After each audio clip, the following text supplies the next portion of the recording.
last video cut off. I was trying to fit it in the 15-minute time limit for a screencast-o-matic, but I didn't quite get there. So I was finishing up that second example for chi-squared goodness of fit.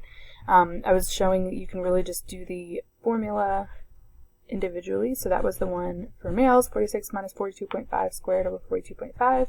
And then I was finishing up for females. Our observed was 39 minus expected 42.5 squared over 42.5. And then I could simply just kind of go up here, do that one, plus do that one. And that would give me my chi-squared. I can still use the kind of trick with the lists to do it for me, but to be honest, with this one, with just two categories, it really didn't take long to just type in the formula by hand and not have to mess with the list. So either way works. The more categories you have, the more that list trick helps you.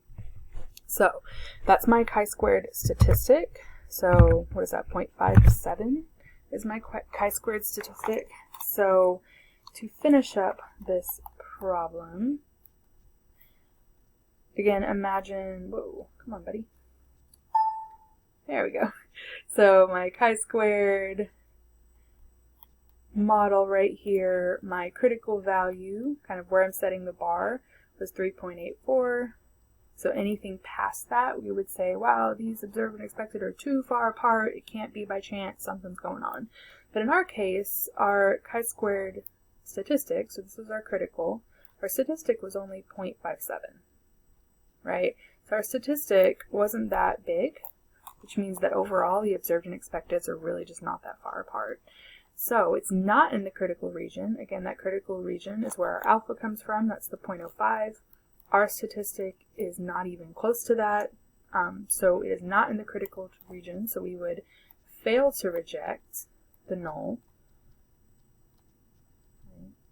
And that means if we're failing to reject the null, that means we do not have evidence of the alternate. So our conclusion here would, we don't have evidence that males and females get in like a different proportion, or that they're not equally proportioned in terms of number of accidents. In other words, these observed counts were a little different, but they're not different enough for us to think that overall, for all people everywhere, the males and females get into different amounts of accidents. We do not have evidence that those proportions of accidents between males and females are majorly different.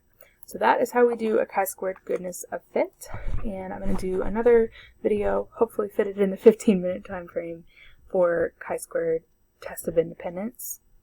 We'll see. Thanks, guys.